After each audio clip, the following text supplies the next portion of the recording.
Assalamualaikum warahmatullahi wabarakatuh. Selamat pagi untuk kamu yang sedang menyaksikan video pembelajaran ini. Masih di channel Junaidi Fayat. Kali ini kita akan membahas pembelajaran bab kelima untuk muatan pelajaran PLPJ dengan materi mengenal gado-gado sebagai kuliner khas Jakarta. Materi ini diperuntukkan untuk kamu kelas 4 SD.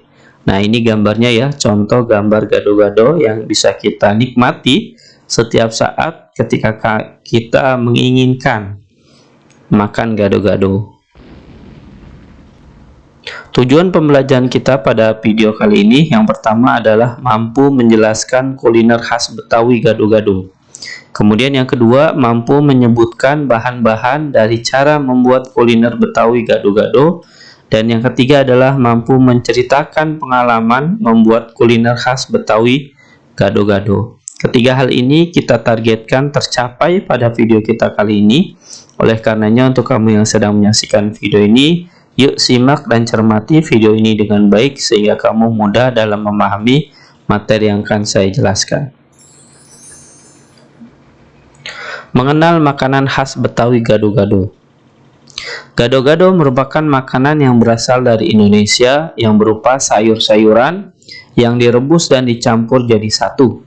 Bumbu yang dipakai adalah bumbu kacang atau saus dari kacang tanah yang dihaluskan disertai irisan telur, dan pada umumnya banyak yang menambahkan kentang rebus yang sudah dihaluskan.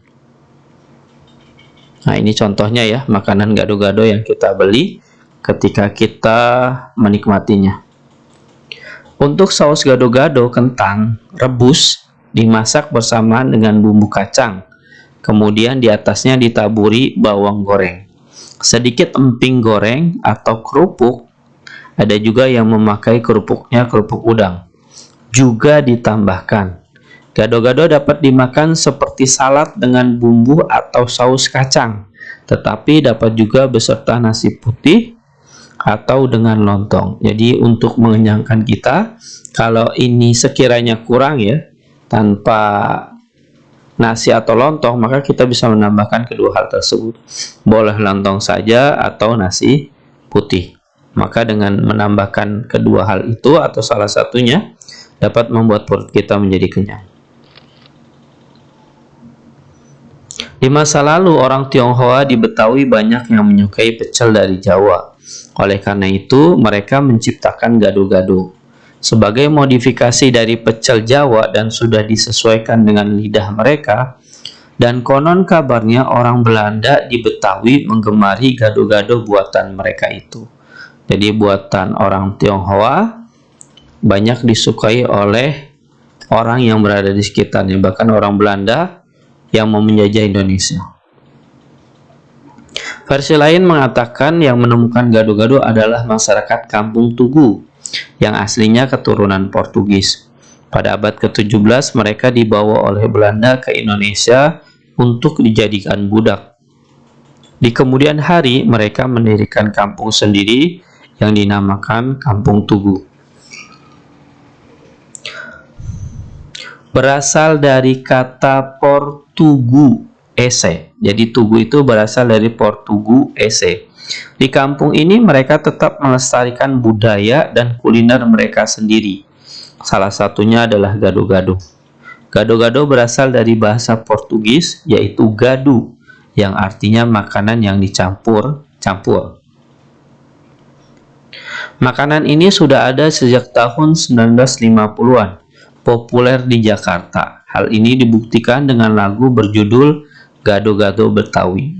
Lagu yang dinyanyikan oleh Ivo Nilakresna ini bercerita tentang gado-gado. Pada masa itu, gado-gado sudah menjadi makanan kegemaran masyarakat Betawi. Bisa dibayangkan ya, berarti makanan ini sangat menjadi cita rasa dan makanan banyak orang, sehingga lagunya berjudul Gado-Gado. Untuk menikmati gado-gado yang menginginkan sesuatu yang berbeda, terdapat dua tempat makanan yang populer karena gado-gadonya. Kedua tempat ini dikenal berasal dari kawasan yang dahulu dikenal dengan nama Boplo. Nah, ini contohnya ya, salah satu tempatnya, Boplo. Berasal dari bahasa Belanda bouwploeg, regu pekerja bangunan. Jadi bouwploeg itu adalah regu pekerja bangunan di dekat stasiun Gondang Dia. Nah, ini contoh tempatnya yang kita lihat, ini gambarnya ya. Kedua tempat itu adalah Gado-Gado Boplo dan Gado-Gado Cemara. Keistimewaan Gado-Gado Boplo, kini berlokasi di Melawai, Jakarta Selatan, adalah racikan bumbu kacang yang menggunakan campuran kacang tanah dan kacang mede. Sedangkan Gado-Gado Cemara berlokasi di Tanah Abang saat ini, dikenal dengan kesegaran rebusan sayurannya dan racikan bumbu kacangnya yang tetap terjaga. Jadi kalau kamu ingin menikmati pilihan yang ada kacang medenya, silakan kamu datang ke Gado-Gado Boplo. Kalau ingin yang kesegaran rebusannya, silakan datang ke Tanah Abang, namanya Gado-Gado Cemara. Bahan-bahan dan cara membuat gado-gado. Masakan ini dapat dimasak sendiri atau berkelompok. Jika berkelompok, lakukan pembagian tugas agar kegiatan berjalan dengan lancar, yaitu sebelum dan pada saat pelaksanaan memasak. Jadi kalau kamu dapat tugas dari Pak Guru dan Ibu Guru mempraktekkan membuat gado-gado, silakan saja kamu kerjakan dengan urutan-urutan langkah-langkahnya yang akan kita bahas saat ini. Pertama adalah bahan-bahan untuk membuat gado-gado. Sayur-sayuran seperti kangkung, kacang panjang, kol, toge, kentang, labu siam, jagung manis, pare, dan ketimun. Nah, ini contohnya ya, yang dibutuhkan dan kita lakukan sesuai dengan perintah atau langkah-langkahnya. Kedua, tempe, ada tahu, kentang, bumbu kacang. Ini bumbu kacangnya. Ada cabai, gula merah, jeruk limau, air asam, garam, telur ayam, kerupuk, bawang goreng.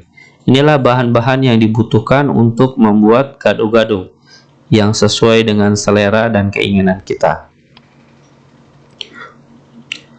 Jika bahan-bahannya sudah lengkap dan tersedia semua, silakan kita menuju ke cara memasak gado-gado. Yang pertama adalah siapkan cobek. Nah, ini alat yang dibutuhkan ya dalam membuat gado-gado. Siapkan cobek dan haluskan cabai, garam, dan gula merah sampai benar-benar halus. Masukkan bumbu kacang yang sudah jadi dan ulek hingga halus. Kemudian yang kedua, setelah yang pertama selesai, tambahkan air asam dan air jeruk limau pada bumbu kacang yang sudah diulek. Aduk sampai rata dan cicipi rasanya. Potong-potong, yang ketiga ya, potong-potong sayuran yang sudah masak dan letakkan di piring. Tambahkan potongan telur, tahu, tempe, dan kentang di atas sayuran. Yang kelima, tambahkan bumbu kacang yang sudah diulek ke atas sayuran. Keenam, gado-gado siap dihidangkan dengan ditambahkan bawang goreng. Nah, ini lanjut ke yang ketiga. Setelah selesai semuanya, kita lakukan di poin yang kedua, cara memasak. Kita lanjut ke poin yang ketiga, cara menyajikan makanan gado-gado. Cucilah tanganmu memakai sabun hingga bersih. Pastikan ini dilakukan ya, apalagi dengan kondisi saat ini. Yang kedua, bersihkan piring saji dengan serbet. Kemudian yang ketiga, tuangkan hasil masakanmu ke dalam piring saji. Potonglah sayuran untuk menghias gado-gado. Nah, ini yang keempat. Kelimanya, bentuk buah tomat menjadi bunga. Dan yang keenam, tatalah hasil masakanmu dengan dipadu hiaskan. Seperti ini gambarnya ya. Ini ada seseorang yang sedang memadu hiaskan makanan gado-gado sesuai yang dia inginkan. Jadi tampaknya mewah.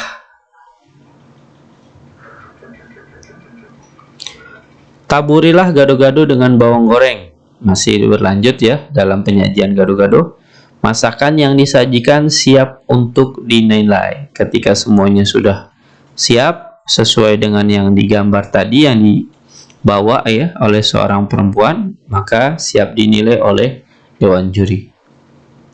Yang keempat, poin keempat, menikmati makanan yang disajikan. Makan bersama akan menambah nikmat rasa makanan dan menambah kebersamaan. Menikmati makanan yang dimasak sendiri merupakan kepuasan serta mengingatkan kita untuk bersyukur kepada Tuhan atas rezeki yang diberikan berupa makanan. Nah, ini ya bentuk rezeki yang kita rasakan, kita nikmati, baik bersama-sama maupun sendiri. Inilah bentuk gado-gado yang dapat kita rasakan. Setelah kamu menyaksikan video ini dari awal hingga akhir, silakan kamu jawab soal latihan berikut dengan jawaban yang benar dan tepat, di mana soal ini diambil dari video pembelajaran kita kali ini. Jawablah dengan jawaban hasil karya kamu sendiri tanpa harus meminta dan menerima bantuan dari orang lain. Saya doakan kamu bisa dalam menjawab soal latihan berikut. Jika kamu menemukan kesulitan dalam menjawabnya, silakan kamu mengulangi kembali video pembelajaran ini dari awal hingga akhir. Selamat mengerjakan, selamat mencobanya. Demikianlah pembahasan kita pada video kali ini. Mudah-mudahan dengan kamu menyaksikan video ini, kamu dapat menambah wawasan dan ilmu pengetahuan kamu. Sekian dari saya, terima kasih telah menyaksikan video ini. Wassalamualaikum warahmatullahi wabarakatuh.